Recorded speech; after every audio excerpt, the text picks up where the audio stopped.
بسم الله والحمد لله والصلاة والسلام على رسول الله صلى الله عليه وسلم. اللهم اشرح لي صدري ويسر لي أمري واحلل عقدة من لساني يفقه قولي. اما بعد، السلام علیکم و رحمت الله و برکاته. شنوندگان گرامی و دوستان ارجمند، این پیام ما را، این سخنان ما را که عبارت هستند از قرآن و سنت به دیگران رسانید تا دیگران بهره‌مند شوند و بهره برند و شما از پاداش نیک محروم نشوید. 10 دقیقه وقت خود را که 15 دقیقه وقت خود را برای همین درس جدا کنید، برای گوش کردنش. ان شاء الله الله عز و جل برای گوش کردن این درس اجر و پاداش نیک به شما را می‌دهد. موضوع امروزی درباره عمل‌هایی که به سبب آنها دروازه‌های آسمان باز یا کشاده می شوند برای شما پیشکش میکنیم. برای همین سوال به میان می بیاد که آیا آسمان دروازه ها دارد و کشاده می شود؟ بله برادر گرامی، آسمان دروازه ها دارد. خودی آسمان این چخلی که شما میبینید این مجرد دود یا که هوا نیست. آسمان این چی است؟ این سقف است، بام است. در بالای ما بام، سقف است. یک سقفی یا که بامی جامد، بامی سخت است که امکانیت ندارد که فرشتگان فرود آیند مگر به واسطه دروازه ها. تا اگر دروازه های آسمان باز نشوند فرشتگان به زمین نمیفرایند. و آسمان این یک چیزی فارغ نیست، یک چیزی هوا نیست. آسمان گفتیم سقف است، بام است برای ما و یک چیزی فارغ نیست و یک بنیانی مستحکم است، استوار است، یک چیزی ساخته شده استوار است و درآمدن و برآمدن امکان ندارد مگر، یعنی به آسمان درآمدن و از آسمان برآمدن این مگر به واسطه دروازه های آسمان می شود. دلیل چخیلی که الله عز و جل می فرماید در سوره انبیاء 32 آیت: و جعلنا السماء سقفا محفوظا وهم عن آیاتها معرضون. الله چی میگوید؟ ما آسمان را سقفی یا که اصطلاح ما بامی، سقف همین بالای ما سقف است، مثل بام و روسا میگن مثل کریشه داریم، کریشه سقف است، سقفی نگه داشته قرار دادیم، یک سقف بالای ما همین آسمان سقف است و آنها از نشانه ها و آیت های آن روی گردانند. همینجا الله میگوید که آسمان، ما آسمان را چی گردانیم؟ سقف، بام، برای ما بام است. بعدی آن الله میفرماید که ما آسمان را به هم میپیچیم. شکلی در سوره انبیاء 4 آیت میفرماید: یوم نطوی السماء كطي السجل للكتب كما بدأنا أول خلق نعيده وعدا علينا إنا كنا فاعلين. روز ما آسمان را در هم میپیچیم یا که قد میکنیم، میگن که متوجه کن، به همان صورتی که تومار نامه ها در هم پیچیده میشوند. یعنی انسان وقتی که یک نامه را میپیچد مثل تیمار را میکنی، بعد میپیچی، قدش من رو برو، قدش من از همه طرف میده میکنی. همه خیل الله میگه آسمان میپیچد، به هم در هم میپیچدش. هم که آسمانی بزرگه، آسمان ها را همشه میپیچد، همشه. مثل که انسانی که یک بگیم مثال تیمار می نویسد یا که در یک ورق می نویسد یا که در کتاب می نویسد، همون ورق می گیرد و می پیچد، به هم میدهش میکند. مثل تیمار می نه، مثلا تیمار می نه کملا در گردنش می اندازد، هم خیلی تیمار برای می پیچدش. الله هم خیلی آسمان می پیچد، همان گونه که نخستین بار سهل و ساده آفرینش را سر دادیم، آفرینش را از نو بازگشت می دهیم و با شکل دیگری زندگی دوباره می بخشیم و مردمان را برای حساب و کتاب حاضر می آوریم. این وعده اوست، ای وعده الله است که ما می دهیم، وعده الله است که الله می دهد، ما قطعا آن را به انجام می رسانیم.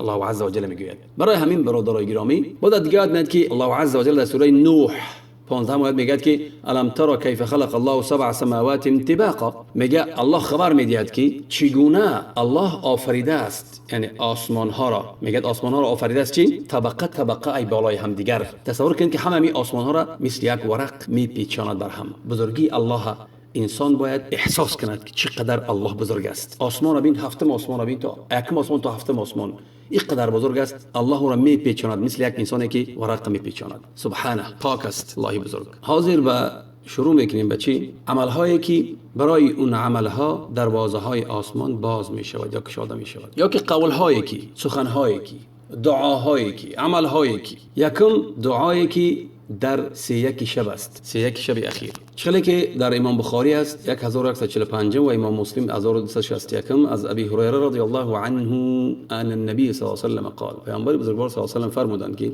پروردگاری تبارک و تعالی میفراید هر یک شب به آسمان دنیا هنگامی که باقی میماند از شب، همون 31 آخری شب باقی میماند، یعنی بگیم پیش نماز بامداد یگان یک 2 ساعت 2.5 ساعت، الله میگوید کیست که مرا بخواند دعا کند که من دعای او را اجابت کنم، کیست که مرا بپرسد و من سؤال او را یا که برای به سؤال او پاسخ دهم، کیست که مرا طلب مغفرت گناهان، طلب پوزش گناهان کند و من او را گناهاش بخشم. تا غیره الله عز و جل می سخن میگوید. حدیث دیگر است که از عبدالله ابن مسعود رضی الله عنه فرمودند که پیامبر بزرگوار صلی الله علیه و سلم میگوید هنگامی که میگه 31 شب آخر میماند، الله عز و جل به آسمان دنیا میفراید چخلی که برای ذات او، برای او شایسته و لایق است. پس چی میگه؟ پس گشاده میشود دروازه های آسمان. ببینید دروازه های آسمان گشاده می شود، الله عز و جل دستش باز میکند. پس میگوید آیگان پرسنده از کی داده شود، یعنی چیزی میپرسی داده شود، همون سؤال کردگیش در همین حال هست. میگوید الله تا پگیره که تا نماز بامداد بدمد،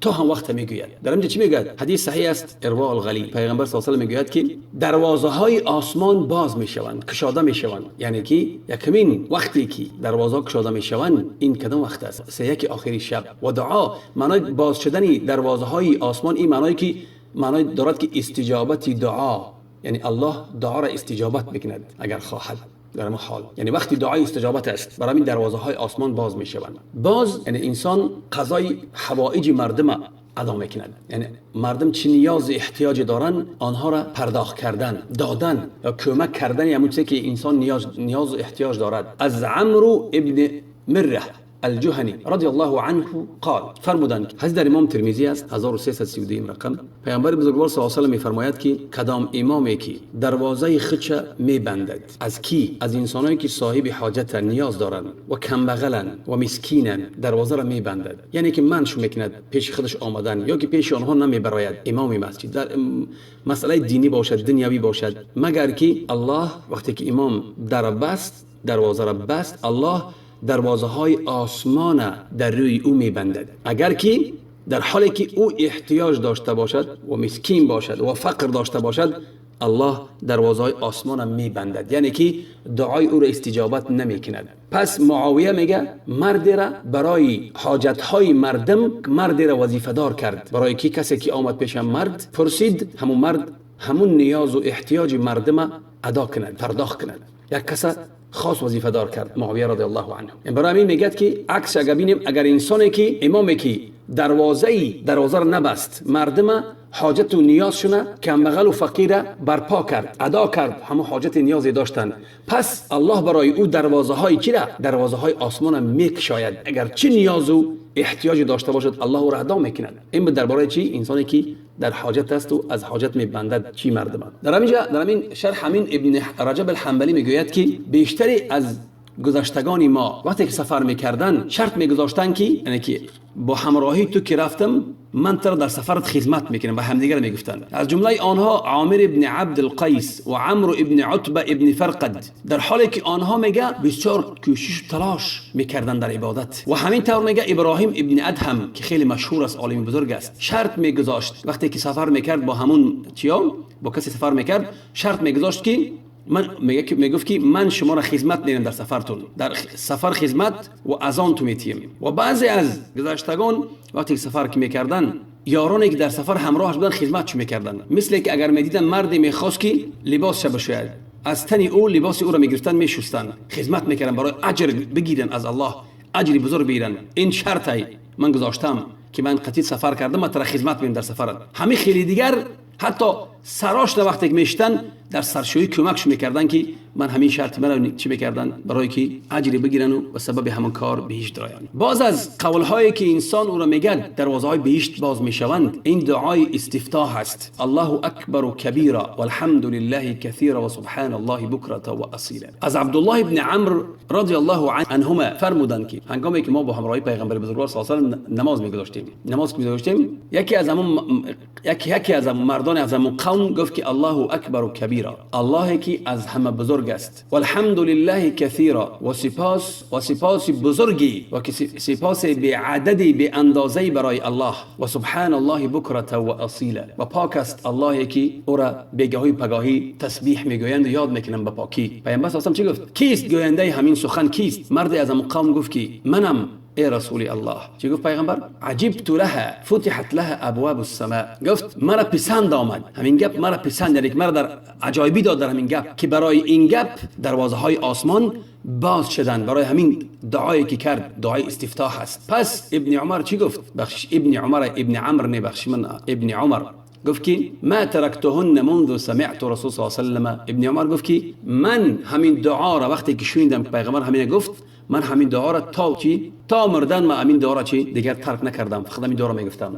حدیث در امام ترمذی است 3952 و صحیح در صحیح ترمذی است و با دیگر صیغه ها آمدگی است. باز از همون سخن‌هایی که برای او دروازه آسمان باز می شود معنا دارد که همین سخن‌هایی که هستند اینا بسیار سخن‌های بزرگی هستند، بسیار اجری گران دارند که برای اینا آسمان باز می شود، دروازه های آسمان. سخنی کلمه لا اله الا الله، کلمه شهادت، چقدر که از ابی هریره رضی الله عنه فرمودند که حدیث امام ترمذی است و صحیح است 3590. پیغمبر میگوید که کسی که میگوید که کدام بنده ای که میگوید لا اله الا الله، نه که همین کلمه لا اله الا الله از روی اخلاص میگوید، نه از روی ریا، نه از روی که مردم بشنوند، نه خودنمایی، از روی اخلاص، نیتش اخلاص برای الله است که از روی خالصا میگوید همین سخنه، مگر که دروازه های آسمان کشاده می شوند. حتی میگه همین کلمه به آسمان به پیش عرش الله می رود، در حالی که انسان اگر که از گناه های کبیره دور جوید، کنارگیری کند، مرتکب گناه های کبیره نشود، همین کلمه میگه به آسمان، دروازه آسمان باز می شوند و همین کلمه می رود و به پیش الله می رود، به پیش عرش الله. بزرگترین کلمه است. باز در حدیث دیگه پیامبر بزرگوار صلی الله علیه و آله میگوید که افضل الذکر لا اله الا الله، بهترین ذکر میگه همین کلمه شهادت پیغمبر ذکر میگه، بهترین ذکر میگه این چی است؟ کلمه لا اله الا الله. شکلی که امام مبارک فوری میگوید کلمه توحید لا اله الا الله مثل مانندی ندارد، میگه جدا کننده است بین کفر و چی و ایمان. بزرگترین کلمه است، کلمه هست که الله کلمه را دوست می‌دارد و گوینده این دوست می‌دارد و برای گوینده این دروازه های آسمان باز می‌شوند. گوینده این اگر شرک نورزد بهش می‌دراید. باز از عملهایی که دروازه های آسمان باز می‌شوند از عبدالله ابن عمرو رضی الله عنهما فرمودند، راضی باشد از آنها، از خودش و از پدرش، گفت که نماز گذاشتیم با همراهی پیامبر بزرگوار صلی الله علیه و سلم، نماز شام. پس گفت کسی بازگشت، کسی عقیب ماند. گفت که پیغمبر شتابانه آمد و همین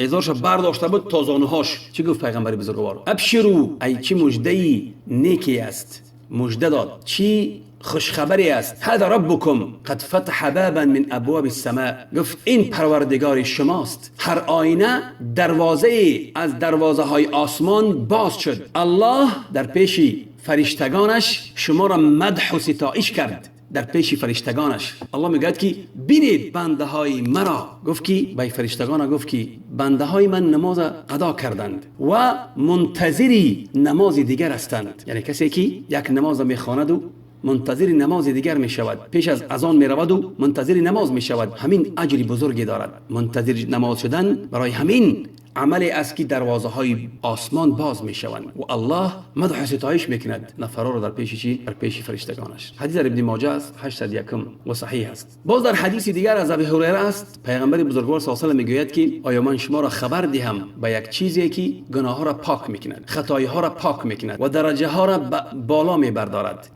گفت طهارت کردن در وقتی که تو یعنی مشکل است طهارت کردن دشوار مشکل است برای انسان، خنک است مثلا، و انسان طهارت پره میکند، کامل میکند در حالی که طهارت کنی مشکل است یا خنکی است یا که یگان چی است. و قدم زدن، مسجد دور باشد و انسان قدم زدن به پیش مسجد، قدم زدن به مسجد. و انتظار الصلاه بعد الصلاه، گفت و منتظر شدن نماز بعد که نماز خواندن با منتظر شدن نماز دیگر. فذلكم الرباط، پس همین چی است؟ رباط است. رباط یعنی که سه بار تکرار کرد. رباط یعنی که انسانی که پاسبانی میکنه در جهاد برابر همون است. انسانی که در جهاد پاسبانی میکند لشکر یا که پاسبانی میکند که دشمن هجوم نکند به همون برابر است. صحیح ابن حبان است 1038 حدیث. خاصه ببینید که منتظر شدن این نماز پس از نماز این چی است؟ برای این دروازه های آسمان باز میشوند. ای هم وقت دعا مستجاب است. باز دعای امام عادل و انسانی که روزه دار است و دعای مظلوم. از ابی هریره رضی الله عنه فرمودند که پیامبر بزرگوار صلی الله علیه و سلم میگوید سه نفری هستند که دعای آنها بر نمیگردد، یعنی الله دعای آنها را استجابت میکند. امام عادل، امامی که عدل میکند، ظلم نمیکند، و انسان روزه داره که وقتی که روزه را میشکاید. و دعای مظلوم، کسی که مظلوم است، ستم دیده است، الله دعاش میبردارد بالای ابرها. تفتح له ابواب السماء، برای او دروازه های آسمان باز میشوند. الله چی میگوید؟ تبارک و تعالی و عزتی، ای قسم میخورد الله و عزت هم میگه لانصرنک ولو بعد حین، من تو را نصرت میدهم، من حق تو را میگیرم و تو را نصرت و کمک میدهم، تو را یاری میدهم حتی اگر که بعد یک فتره معینی، بعد یک وقت معینی. حدیث در امام ترمذی 10526. یعنی که انسانی که مظلوم است برای او هم دروازه های آسمان باز میشوند و ان شاء الله دعاش مستجاب میشود. دعا کردن در وقت نماز. از سهل ابن سعد الساعدی رضی الله عنه فرمودند که پیامبر بزرگوار صلی الله علیه و سلم میگوید 2 ساعتی هست که دروازه های آسمان باز میشوند و انسانی که دعوتگری که دعا میکند دعاش مستجاب میشود. لحضور الصلاه، برای چی؟ دعوتی برای نماز میکند مردم.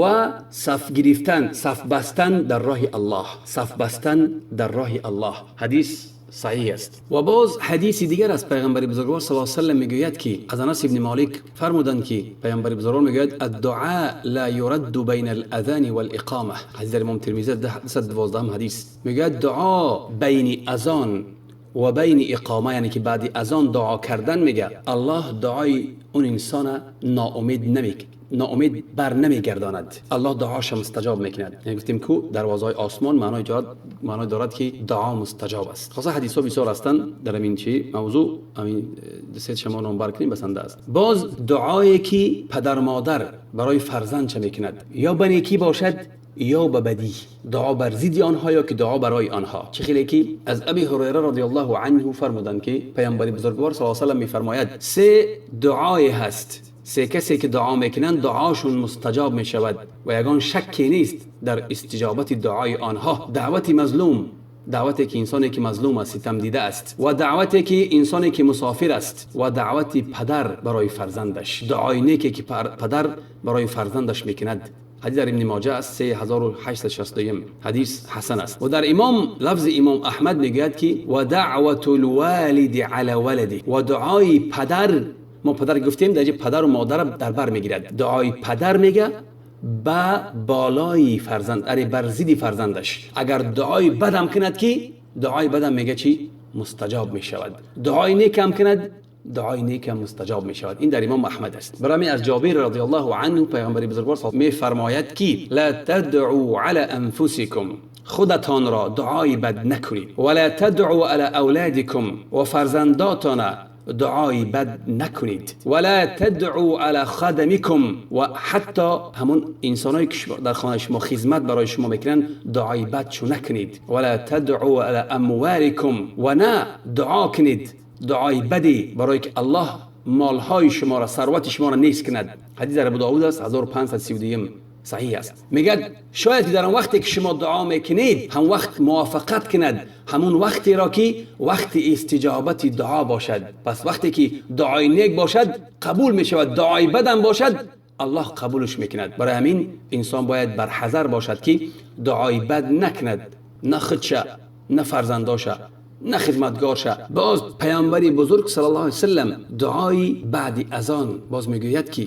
وقتی که انسانی که اذان میدهد در یگان جا باشد، اذان میدهد در یگان دولت، الله عز و جل همون دروازه های آسمان را برای همون دولتی که هست باز میکند. این معنا ندارد که یعنی که دعا فقط همون وقت مستجاب میشود و دیگه وقت نه که همون وقتی که دروازه ها باز میشوند. این معنا دارد که یعنی که انسان امیدوار است و این استجابت دعا بیشتر است در هم وقتی که دروازه های باز میشوند آسمان. خیلی که از ابی امامه که پیامبر بزرگوار صلی الله علیه و آله میفرماید هنگامی که انسان اذان میدهد ندا میکند برای نماز دروازه های بهشت میگه باز میشوند و استجیب الدعاء و دعا استجابت میشود. و همین خیلیگر حدیث است از انس که پیامبر بزرگوار صلی الله علیه و آله میفرماید که اذا نودی بالصلاه هنگامی که برای نماز ندا میشود فتحت ابواب السماء گشاده میشوند باز میشوند دروازه های آسمان و دعا قبول می شود. باز در حدیث دیگر از سهل بن سعد الساعدی پیغمبر بزرگوار صلی الله علیه و آله میگوید که اثنتان ما تردان دو چیزی است که الله آنها را بر نمیگرداند یعنی باز نمیگرداند. دعا در وقت ندا، دعا کردن در وقت اذان و تحت المطر و در زیر باران هم چی دعا استجابت می شود. باز روز دوشنبه و پنجشنبه دروازه های آسمان باز می شوند. خیلی که از ابی هریره از پیامبر بزرگوار صلی الله علیه و آله می فرماید تفتح ابواب السماء كل يوم اثنين و خمیس دروازه های آسمان هر روز دوشنبه و پنجشنبه باز میشوند کشاده میشوند. فیغفر ذلك اليوم لكل عبد لا يشرك بالله شيئا پس مغفرت میشوند بخشیده میشوند همون روز گناههای بنده اون بنده ای که به الله شریک نورزیده است نآورده است مگر مردی که بین برادرش بدبینی باشد قهری باشند بغض و کینه است یعنی که مهلت دهید اینها را تا آنی که به هم دیگر چی نشوند دوست نشوند. باز دروازه های بهشت در ماه رمضان باز می شوند. خیلی که از ابی هریره رضی الله عنه فرمودند که پیامبر بزرگوار میگوید اذا دخل شهر رمضان هنگامی که ماه رمضان در آمد ماه رمضان یک ماه پره فتحت ابواب السماء دروازه های آسمان باز می شوند و غلقت ابواب جهنم و دروازه های دوزخ بسته می شوند و سلسله شیطان ها زنجیر بند می شوند. باز عملی که برای او دروازه های بهشت باز می شوند این 4 رکعت خواندن پیش از نماز پیشین است.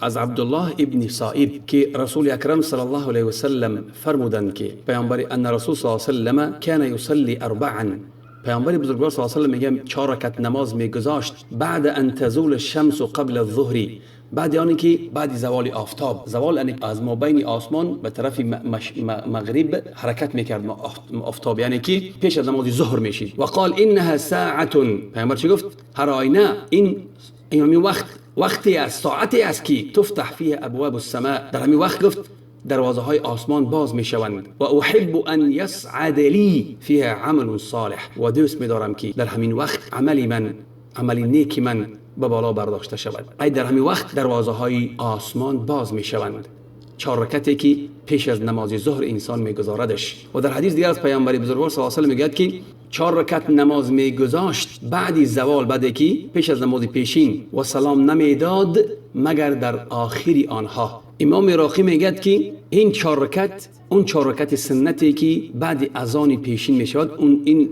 اون 4 رکعت نیست. سنت ظهر اون نیست. این پیش از آنها خوانده میشود. این سنت چی میگن؟ سنت زوال که در همین وقت میگه دروازه های آسمان باز میشوند و دعا مستجاب میشود. پیغمبر میگه که میخوام که عملی نیکم برداشته شود. باز حدیثی است که از انس روایت شده است دعای استفتاح این شماست. میگه انس که مرد آمد و در صف نماز داخل شد فقال الحمد لله حمدا كثيرا طيبا مباركا فيه. خلاصه مرد در اومد و شتابانه که آمد نفس میکشید سخت یعنی وقتی که انسان نفس که سخت میکشد و آوازی بلند میگوید که مردم میشنود.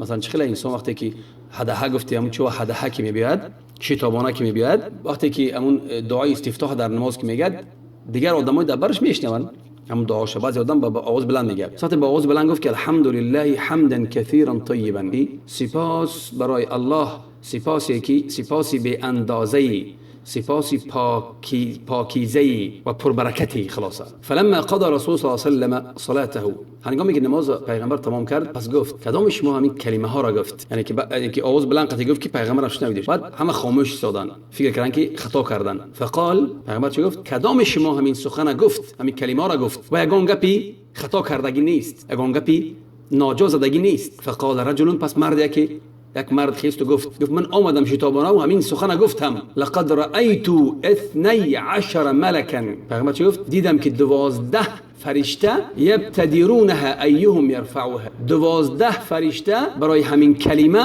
یعنی که مبارزه این بردن که کدامش شتابتر بگیرد همین کلمه را و به آسمان برد همین کلمه را. از بزرگی همین کلمه، از گران قدری همین کلمه که بگیرم بالا برم، یعنی که وقتی که بالا که رفت دروازه های آسمان باز میشوند. فرشته کو اگر که دروازه ها بسته باشن فرشته کو در اومدن نمیتونن گفتیم، برای وقتی که خاص گیرد و همین کلمه را بالا برد دروازه های آسمان باز میشوند برای همین فرشته، برای همین کلمه. خلاصه اینم دعای چی است؟ استفتاح هست که مثلا میگه که ربنا ولک الحمد حمدا كثيرا طیبا مبارکا فیه، دعا است. خلاصه این بود کمتر موعظه درباره کلمه ها یا که عمل هایی که برای اون عمل ها دروازه های آسمان باز می شوند، کشاده می شوند. و از دعایی که خود ما را فراموش نکنید و چی که خطایی بود از من و شیطان و چی که توفیقی بود از جانب الله. و السلام علیکم و رحمت الله و برکاته.